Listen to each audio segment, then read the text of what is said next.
रामाय रामभद्राय रामचंद्राय मानसे रघुनाथाय नाथाय सीताया पतये नमः।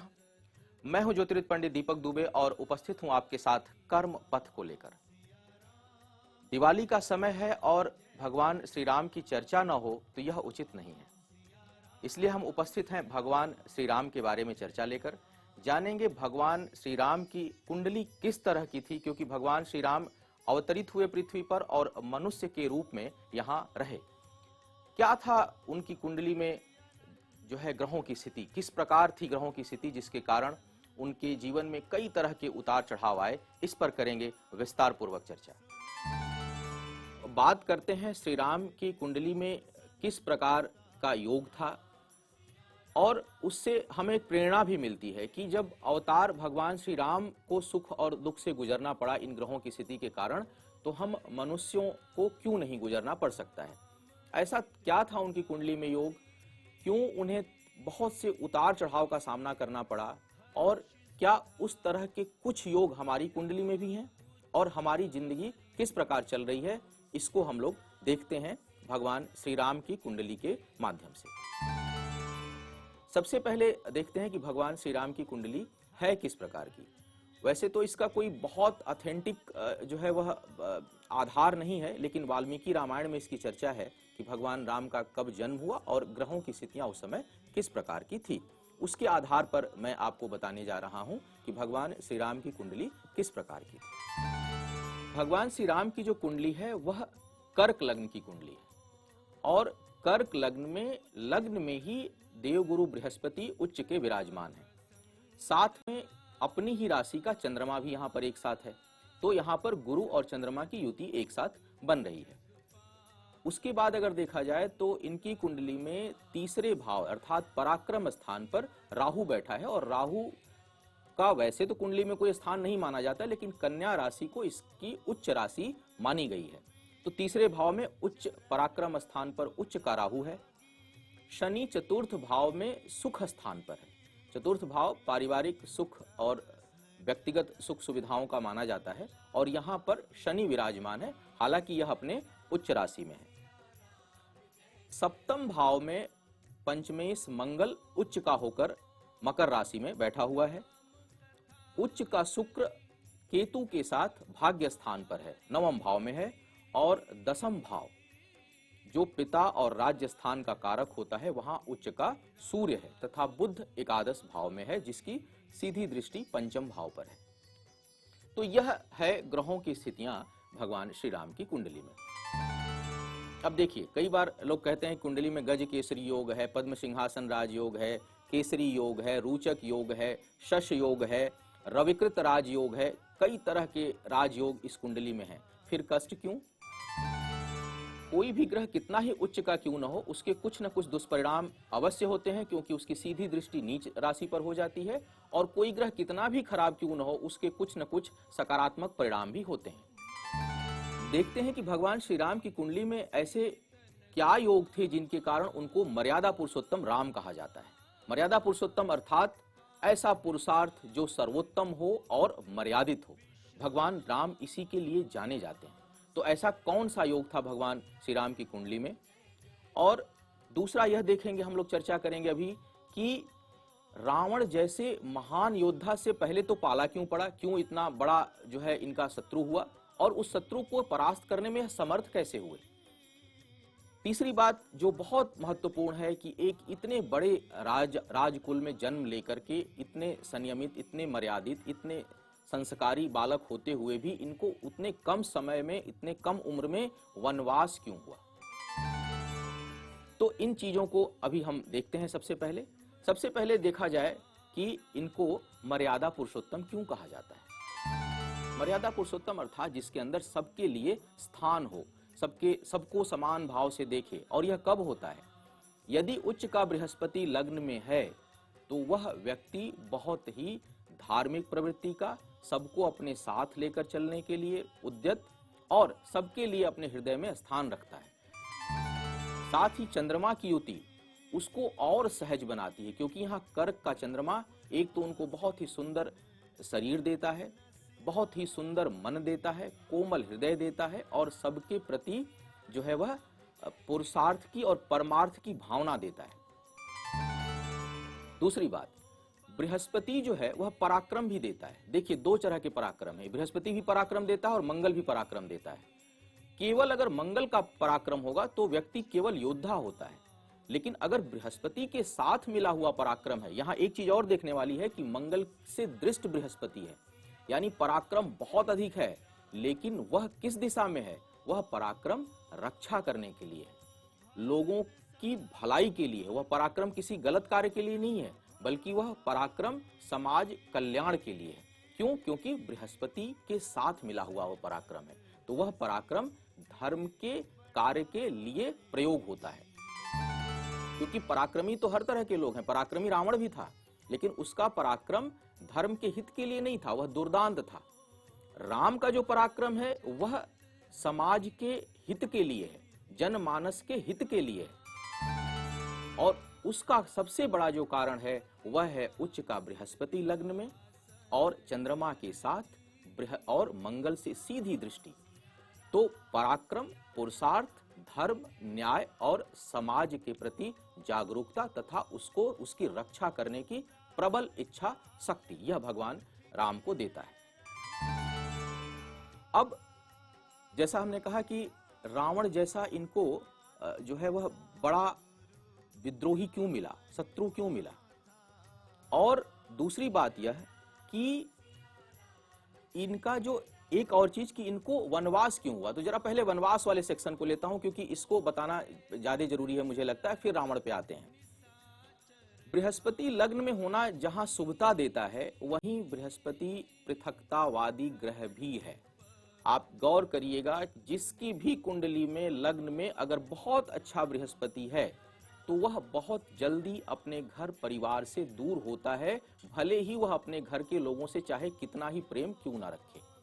बहुत जुड़ा होगा वह अपने माता पिता से, बहुत अधिक वह प्रेम करेगा, स्नेह करेगा अपने समाज से, परिवार से, लेकिन वह दूर हो जाता है क्योंकि यह भटकाता भी है। दूसरी बात, बृहस्पति के ऊपर शनि की भी दृष्टि है। आप देख रहे हैं चतुर्थ भाव में सुख स्थान पर शनि है, और शनि की तीन दृष्टि, तीसरी, सप्तम और दसम, दसम सीधी दृष्टि जा रही है लग्न के ऊपर।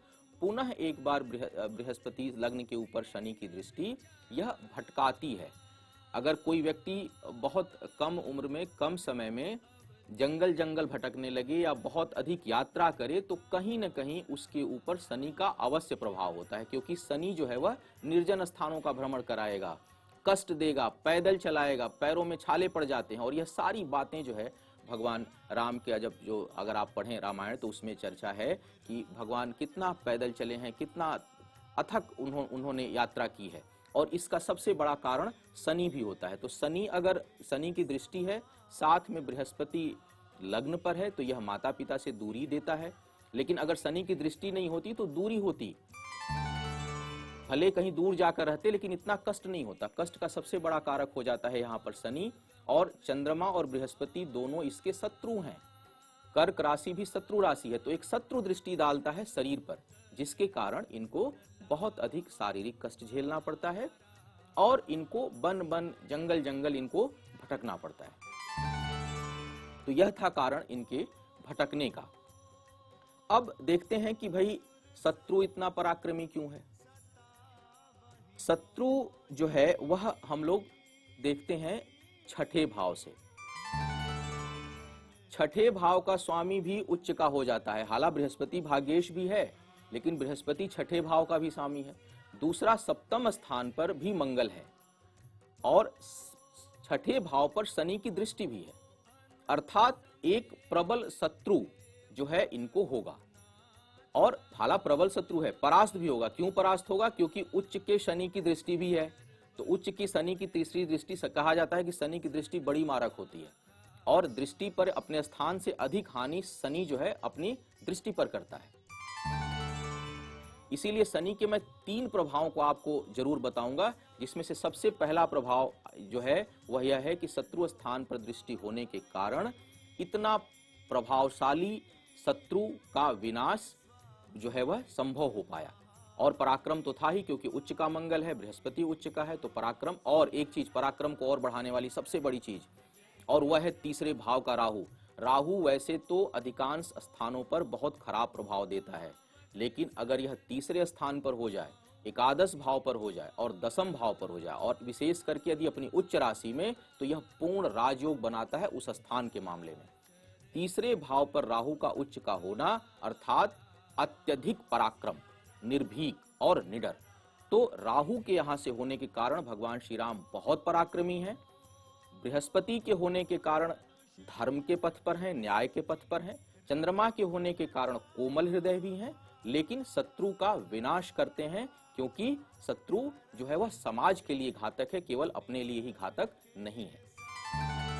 बने रहिएगा भी हमारे साथ, क्योंकि ब्रेक के बाद मैं चर्चा करने वाला हूं क्यों हुए अपने पुत्र से परास्त, और क्यों हुआ उनको पत्नी का विछोह, पत्नी से क्यों हो रही उनकी दूरी, तो इस पर करूंगा चर्चा।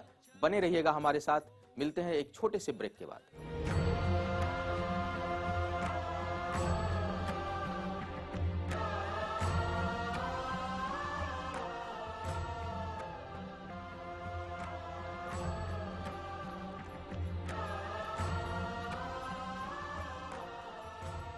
ब्रेक के बाद आप सभी का स्वागत है कर्म पथ पर।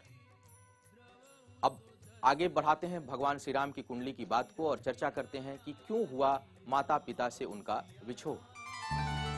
इसमें अब मैं जो बताने जा रहा था, मैंने जैसा कहा था कि भगवान राम को क्यों हुआ पत्नी से विछोह, क्यों हुआ पत्नी सुख में कमी, दूसरा क्यों अपने बच्चों से परास्त हुए, पिता की मौत इस तरह से क्यों हुई, दशरथ की मौत इस तरह से क्यों हुई, तो उसके कारणों को देखते हैं कुंडली में क्या थे उसके रहस्य। शनि की नीच दृष्टि पिता के स्थान पर, और सूर्य की नीच दृष्टि माता के स्थान पर, और शनि की नीच दृष्टि पिता के स्थान पर। यह बहुत बड़ा कारक है माता पिता के सुख में कमी होने का, रहते हुए भी उसके सुख में कमी। और शनि चूंकि मारक भी है, शनि अष्टमेश भी है और सप्तमेश भी है। कर्क लग्न की कुंडली में शनि मार्केश हो जाता है, तो सूर्य का जितना खराब प्रभाव नहीं है सप्तम भाव पर, उससे कई गुना अधिक मार्केश की सीधी दृष्टि सूर्य पर होने के कारण पिता के सुख में भारी कमी भगवान श्री राम को होती है, और उनके विछोह के कारण उनकी याद में उनकी जो है वह मृत्यु हो जाती है दशरथ की। अगर पत्नी की स्थिति को देखा जाए तो उच्च का मंगल है, कहते हैं कि उच्च का मंगल जो है होने से मांगलिक दोष मिट जाता है। मैं ऐसा नहीं मानता, उच्च का मंगल होने से मांगलिक दोष पूरी तरह से समाप्त नहीं होता है। पहली चीज कि भगवान श्री राम की कुंडली मांगलिक थी। दूसरी बात, इसमें जो सबसे गूढ़ बात इसमें है वह है कि जो ग्रहों का नीच दृष्टि पर, जो नीच दृष्टि है एक दूसरे के ऊपर, अर्थात मंगल की नीच दृष्टि लग्न के ऊपर और बृहस्पति की नीच दृष्टि मंगल के ऊपर जो है सप्तम भाव पर।